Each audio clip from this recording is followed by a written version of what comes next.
Bonjour, bonjour à tous et bienvenue si vous nous rejoignez sur KTV, le live Facebook de KTV, mais également sur la 106.9, notre temps de parole consacré aujourd'hui à ce slogan que voici. Mais oui, ensemble, tout est possible. On parle de politique, on parle d'élections. Second tour du côté de Kanikeli avec une liste menée par Hassani Soufiane Ayouba, représenté ce matin par Tadj d'Alger. Bonjour et bienvenue. Bonjour, chers téléspectateurs et téléspectatrices de la commune de Kanikeli. Alors, Tadj d'Alger, Kanikeli, souvent décrite comme riche, avec un potentiel, sauf que pour le moment, ça n'avance pas. Oui, tout à fait. Vous savez, il y a une chose que j'aimerais d'abord souligner, c'est que la politique, c'est quand même quelque chose de très passionnant, dans la mesure où il y a des débats d'idées. Mais dès lors qu'on tourne autour de délations politiques ou autour de dénigrement, je pense qu'on ne peut pas avancer. La commune de Kanikeli, justement, comme vous dites, dans le programme que Ayouba présente, est tournée justement vers tout ce qui est développement endogène et tout ce qui est basé sur l'économie sociale et solidaire. Donc aujourd'hui, je pense qu'il est temps de donner à la commune de Kanikeli toute sa grandeur au niveau territorial. Parce que comme vous l'avez souligné, la commune de Kanikeli a un atout qui n'est pas du tout négligeable, c'est-à-dire le mont Chongi. Il faudra valoriser ce monument qui est géographique, qui est aussi représentatif de Mayotte. Donc, nous souhaiterons, par rapport à l'intercommunalité, d'installer justement sur le mont, à côté du mont Chongi, l'office de tourisme de l'intercommunalité du Sud. Alors, Tadj d'Alger, avant de donner la parole à Léonard Rodier, on a l'impression d'entendre déjà ça avec les autres candidats. Tout le monde se base sur ce mont Chongi. Pourquoi vous croire vous plutôt que les autres? Mais tout à fait, parce que je pense que tout le monde se base sur ce monument du mont Chongi, mais comment le valoriser? La différence que nous marquons, c'est que justement, on sait comment le valoriser. C'est-à-dire que la municipalité est porteur de projets et accompagnera aussi des jeunes qui seront porteurs de projets pour justement valoriser cet atout. Alors, du côté de Kanikeli, on se dirige sur donc, une triangulaire. Au premier tour, il y avait 5 points d'écart entre Ayouba et Rachadi. 5 points d'écart, c'est peu. Est-ce que vous pensez qu'avec le jeu des alliances, etc., vous allez conserver ces 5 points? Qu'est-ce qui, d'après vous, est-ce que vous êtes confiant par rapport à ça? Nous sommes confiants parce que je tiens quand même à rassurer la population de la commune de Kanikeli que l'alliance qui nous a amené à rejoindre justement M. Ayouba n'est pas du tout une alliance de circonstances. Je pense qu'il y a eu quand même des tractations qui ont été menées avec les autres candidats et c'est justement, c'était Ayouba qui était porteur, qui nous a fait des propositions qui justement se basent sur le partage de gouvernance. C'est-à-dire que là vous me parlez, bon, Ayouba était à 28%, 28,3% et Rachad était à 23. Alors, je vais insister un petit peu justement sur ce deuxième, le candidat qui est arrivé en deuxième position. Connaissant le personnage, parce que lui, il mène carrément une campagne de délation et de dénigrement envers le candidat que nous soutenons, c'est à savoir M. Soufiane Ayouba. Donc, connaissant le personnage, il a été quand même premier adjoint au maire chargé de développement, donc premier adjoint chargé de développement, je pense, pendant la mandature de M. Anissé Hamada, la deuxième mandature de M. Anissé Hamada en 1995-2001. Et ça n'a pas été une décision personnelle du maire, mais une décision prise de façon collégiale de le retirer sa délégation de signature en 1998. C'est-à-dire qu'il est resté au sein de cette municipalité pendant 3 ans. Donc, c'était par rapport à un comportement indigne, parce que je précise bien et j'assume mes mots, un comportement indigne d'un élu qui porte l'écharpe de la République, d'avoir eu un comportement qui n'était pas admissible. Donc aujourd'hui, je pense que si nous voulons déjà amener la population à plus de sérénité, à plus de calme, je pense que M. Ayouba est cette personne qui va pour cette mandature. Qu'est-ce qui différencie Ayouba des deux autres candidats? Son expérience. D'abord, en tant que son expérience professionnelle, et puis aussi son expérience en tant qu'il était aussi, il avait déjà de 2001 à 2008, il était premier adjoint chargé justement d'aménagement dans la commune de Kanikeli. Voilà. Donc ça, c'est vraiment son point fort. C'est vraiment son point fort parce Alors, que lui, il est technicien à l'ADEAL, donc c'est un homme de dossier, c'est un homme de gestion de projet. Je pense que la commune peut lui faire confiance pour mener à bien. Et aussi, c'est quelqu'un qui écoute les gens. Donc voilà. Ayouba disait que son cheval de bataille, ce serait l'habitat illégal dans la commune de Kanikeli, mais également la construction de logements pour les familles précaires. Aujourd'hui, est-ce que la santé financière va, dès que vous serez élu demain, le 28 juin, est-ce que vous avez cette santé financière pour attaquer tout de suite ce chantier ou vous devrez aller toquer des portes? Mais en écoutant le maire sortant, il nous laisse croire que la santé financière de la commune de Kanikeli est là, en bonne santé. est en bonne santé. Mmh. Donc, il faut aussi qu'on rassure la population de la commune de Kanikeli que tous les projets qui sont en cours, qui sont financés ou bien qu'il y a eu déjà des études d'impact seront amenés à terme.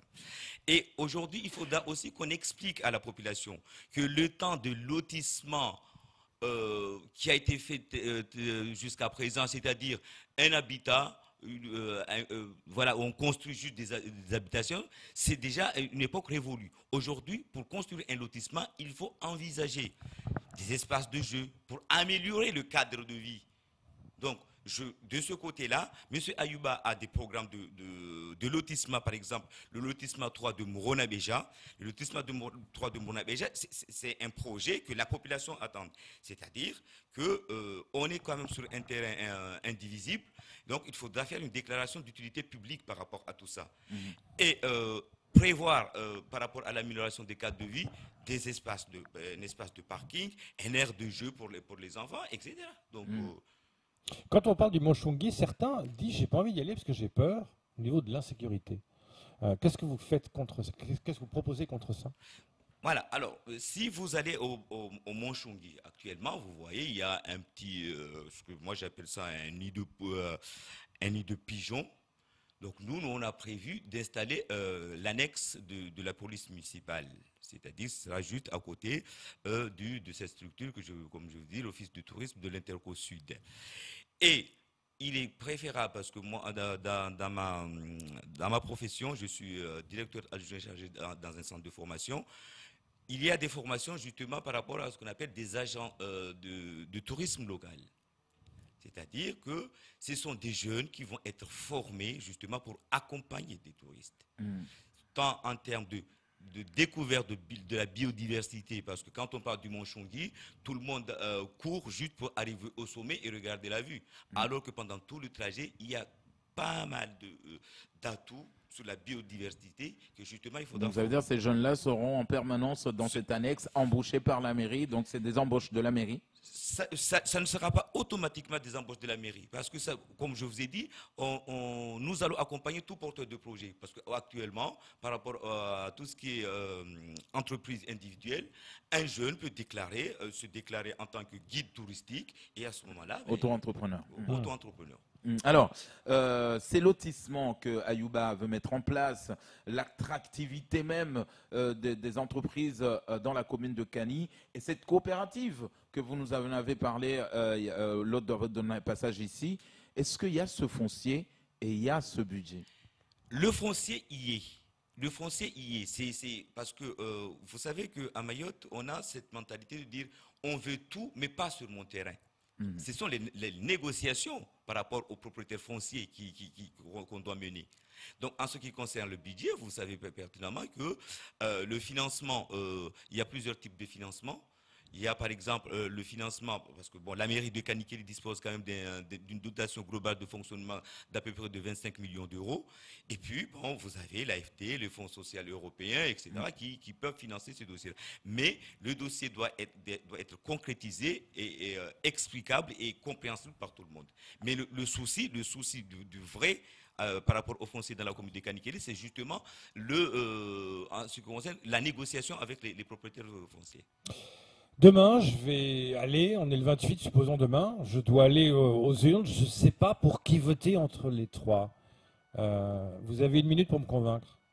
J'ai une minute pour vous convaincre. Donc, j'ai parlé un petit peu du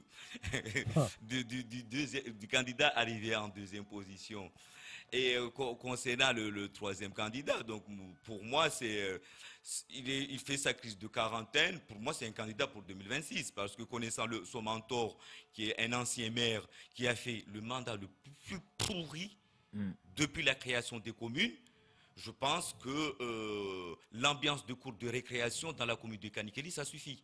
Parce que même en ce moment, même pendant cette période de campagne, c'est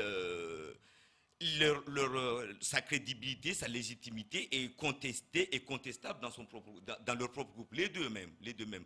Et donc je veux citer je veux donner une citation d'un universitaire camerounais qui s'appelle Maurice Ngelele. Maurice Ngelele disait ceci: ce qui donne de la légitimité à toute action politique, ce sont les délibérations. Et je pense que M. Ayuba n'est pas quelqu'un d'arbitraire. C'est quelqu'un qui est à l'écoute. Donc tout se fera par délibération. Ouais. Alors parlons rapidement sport. Les jeunes de Kani aiment le sport est présent. Qu'est-ce que dans le programme de Ayuba est prévu pour les jeunes? Alors je tiens aussi à rassurer les jeunes, surtout les jeunes de la commune du village de Moubini qui nous avaient interpellés avant-hier. On était en réunion avec eux sur donc la continuité des travaux par rapport au stade territorial qui est en construction, qui est en phase 1 à Mbini. Donc les travaux sont arrêtés. Et puis il y a ce fameux plan départemental par rapport à la candidature de Mayotte pour les Jeux des îles de 2027. Nous allons justement sauter sur cette occasion pour présenter nos programmes de construction sportive par rapport à ce programme départemental. Alors Ayuba a dit, je ne ferai pas de nouveaux projets tant que je n'aurai pas fini les projets en cours. Tout à fait, parce que nous, on estime que si on regarde dans toutes les communes de Mayotte, ce qui est malheureux, quand on arrive au pouvoir, on a toujours tendance à stopper. Alors que les démarches administratives, tout le processus de gestion de projet est assez long. C'est-à-dire que nous, en attendant de mettre en place tous nos projets, nous allons dans la continuité accompagner, finaliser tous les projets qui ont été déjà financés ou qui ont déjà eu des études d'impact. Alors quel sera le changement à Kanikeli si vous continuez les projets d'avant? Non, mais si on ne continue pas le projet, ça veut dire que pendant un laps de temps, la commune sera en veille.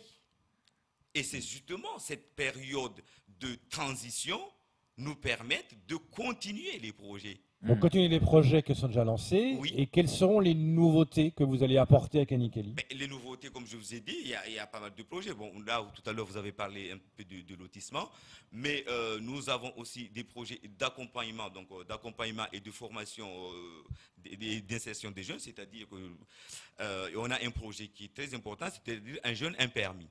C'est-à-dire que tout jeune qui veut s'insérer au niveau professionnel, nous allons l'accompagner pour passer son permis. Nous l'avons l'accompagné pour passer son permis. Et puis cette coopérative, on n'en a pas oublié. Oui. Tadj d'Alger, avant de vous donner la parole pour vous adresser directement aux administrés de votre commune, si demain un jeune amène un projet, si vous êtes élu maire, hein, donc un jeune amène un projet pour occuper une plage dans la commune de Kani, aujourd'hui tout le monde est d'accord pour dire oui, il n'y a que Ngouja, c'est tenu par des métros, les Maoré, on les a oubliés. Est-ce que la mairie, est-ce que Ayuba va tout de suite engager les démarches pour permettre à ce jeune d'occuper une plage, notamment des chambres d'hôtes? Tout à fait, tout à fait. Ça, on a un programme sur la valorisation de nos fonds de mer. Donc, je prends par exemple le front de mer Mourona-Béja Paskeli. Il y a des aménagements qui sont prévus et justement, dans ce sens-là, il y a un jeune qui est porteur d'un projet pour construire justement des gîtes. Un gîte. Nous, en tant que municipalité, nous allons par rapport au foncier, lui attribuer le foncier, pas à vie, mais sous forme de contrat. De contrat d'occupation temporaire de sol. Et puis à ce moment-là, nous l'accompagnerons dans sa situation de... Nous pensons aussi que par rapport à la dernière fois quand j'étais venu, je vous ai dit qu'aujourd'hui, quelqu'un qui va à Chungi et qui se dit, bon, là maintenant, j'ai fini... d'escalader la montagne. Il faudra que je trouve un endroit pour me reposer. Est-ce que je vais à Ngouja? Est-ce que je vais à Mourna-Béja? Est-ce que je vais à Hanyundu? Parce qu'il y a le gîte de Hanyundu qui est en pleine rénovation en ce moment. Il faut qu'il ait un choix. Il y a le pôle culturel de Chirongi. Donc, c'est à lui de choisir. Parce que là, il y aura des diversités d'activités auxquelles on peut offrir aux touristes. Pour finir ce temps de parole, parce que le temps presse, vous avez la caméra qui est là, vous vous adressez à vos administrés pour leur adresser un message pour le 28 juin. Alors, chers électrices et électeurs de la commune de Kanikeli, donc nous voici donc pour la dernière ligne droite pour ces élections municipales du 28 juin. Par rapport à notre slogan, ensemble, tout est possible. Et puis, on avait mis Fampitia, comme on dit en Chimaoré, Narvenzani. Fampitia est conduit donc par une équipe de femmes, d'hommes et de femmes convaincus de la faisabilité de différents projets par rapport dans notre municipalité et surtout de créer de l'espoir en étant force de proposition, parce que même la population sera associée à nos décisions, c'est-à-dire qu'il y aura une commission citoyenne composée de sages, comme on dit, les gens à qui la parole compte et qui assisteront à nos différents conseils municipaux, et toutes les décisions seront prises en unanimité par rapport aux engagements que nous prenons. Tadj d'Alger, comme à tous les candidats, nous vous souhaitons bonne chance pour ce second tour d'élection municipale. Merci de nous avoir suivis. Ça sera tout pour ce second temps de parole.